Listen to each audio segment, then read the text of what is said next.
Ang Diyos ang nagbibigay ng okasyon para makagawa ka ng mabuti.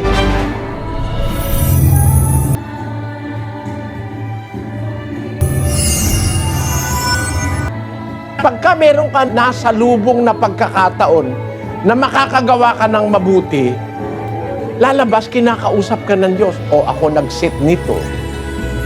Kaya nangyari ito dahil ako ang nagtakda nito. Dapat gumawa ka doon sa oras na yun ang pinapagawa niya. Doon sa panahon na yung kinakausap ka ng Diyos. Ang Diyos ang namamahala ng panahon. Siya ang nagseset ng panahon. Nakakita ka ng isang panahon na meron kang opportunity gumawa ng mabuti. Utos niyang gumawa ng mabuti sa tamang panahon.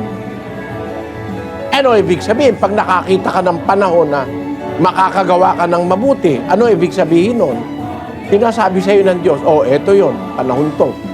Gawin mo to. Inuutos ko sa'yo, itong oras na ito, gawin mo yan. Di ba ganon? Basahin natin ang 3:27-28 ng Kawikaan. Huwag mong ikait ang mabuti sa kinauukulan pagka nasa kapangyarihan ng iyong kamay na ito'y gawin. Huwag mong sabihin sa iyong kapwa, yumaon ka at bumalik uli at bukas ay magbibigay ako pagka ikaw ay mayroon. Ayon. Ang liwanag, ano?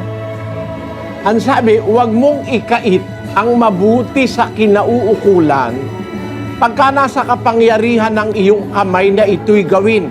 Kasi ang sabi dun sa 6 ng Galacia, samantalang tayo'y may pagkakataon.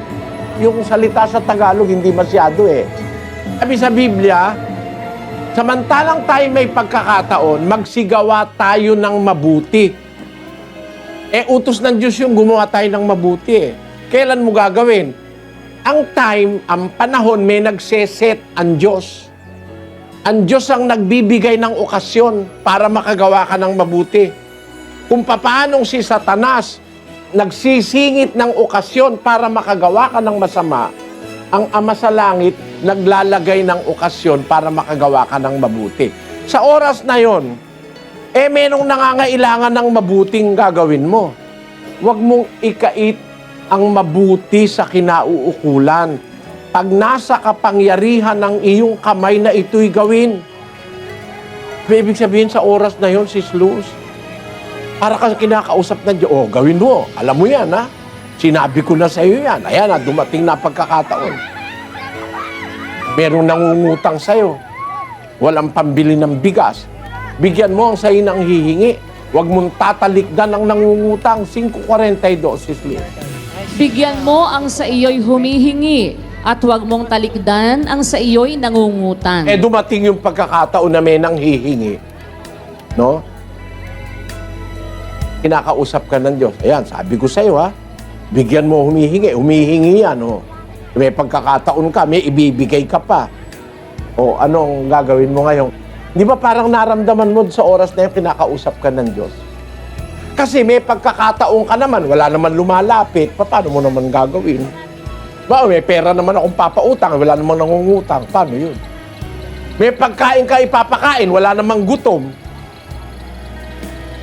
Pero nakakita ka ng gutom, sa panahong meron ka namang ipapakain, o kaya yung kakainin mo mismo, ipinakain mo dahil may nakita kang gutom, kinausap ka ng Diyos, pakainin mo yan, gutom yan. Yung opportunity ang papakilala sa'yo na sa oras na yon, kinakausap ka ng Diyos, gawin mo yung kanyang pinapagawa. Thank you for watching. Don't forget to CSR, comment, share, and react.